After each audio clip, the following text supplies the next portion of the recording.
it's landed here, and I thought I would do a YouTube update for you guys. There's been quite a few developments within the past couple of weeks that I thought I'd share with you.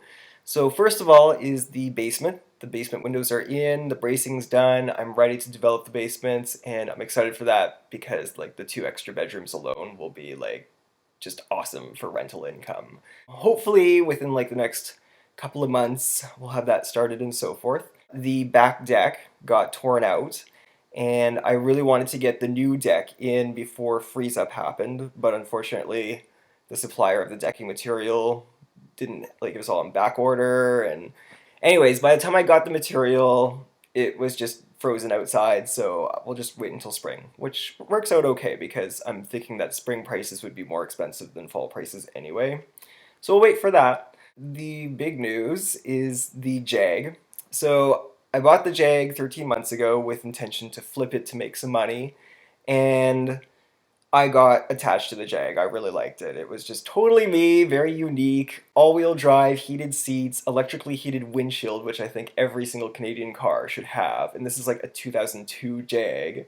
Not last Wednesday, but the Wednesday before, we had our first freeze up, and it was really slippery out.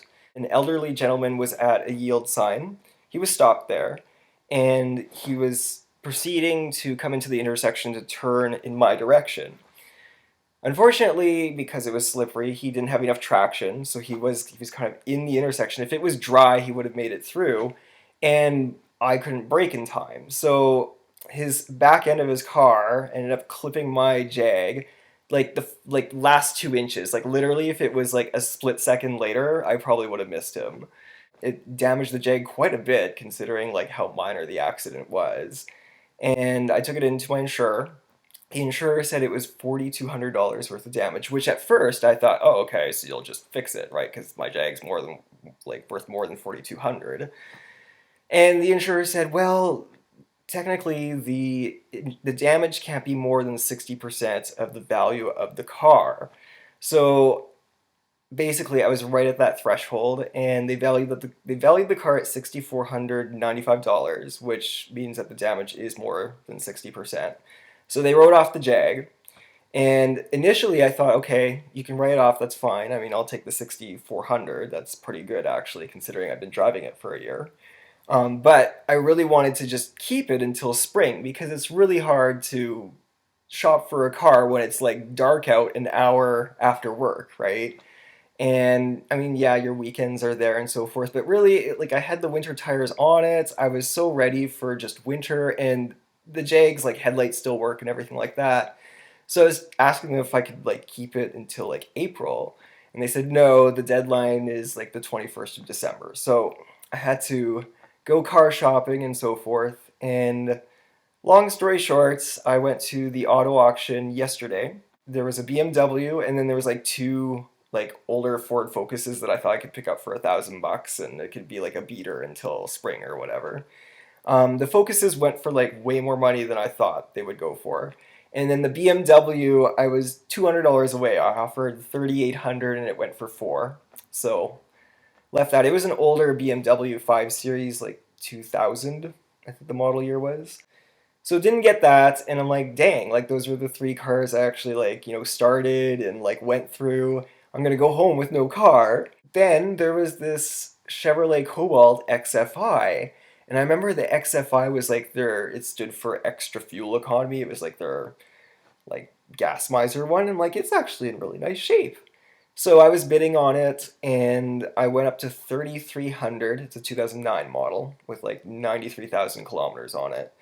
And someone bid 34, so I lost that. But then 2 minutes later, one of the ringmen that like takes your bid comes up to me and he's like, "You're killing me here," but the guy says you can have it for 33. So I'm thinking that it was like the owner of the car. He was bidding on his own vehicle, and he was probably the one that bid 34. So I ended up with a Chevrolet Cobalt for $3,300 plus tax and buyer's fee. I think it like still worked out to be less than 3,700. And it's like a complete departure from the Jag, right? It's like there's no options to this car. There's like automatic lights and air conditioning. That's it. It's manual transmission, wind-up windows. I don't think it even has ABS. It's like bare bones. But On the highway, I took it on the freeway a couple of times, and it gets like less than 6 liters per 100 kilometers. Like it's super good on gas, and it's not bad. It's actually like in pretty good shape, and I don't know. Anyway, so it's my new car for now at least. I'm gonna take the Jag back to the insurer on Monday and then get my check. And yeah, so that's what's new with me. I've done all my Christmas shopping about 2 weekends ago. I just decided that I'm just gonna go to like 3 stores. I'm gonna spend all my money in these stores for like everybody's Christmas gifts, and I'm so happy I did because now with like Black Friday and like everybody's going all crazy about shopping, I'm so happy. Like I'm all done. I'm all finished. So I'll keep you guys posted as always with my life in the house and just in general. And let me know how you guys are doing, and take care.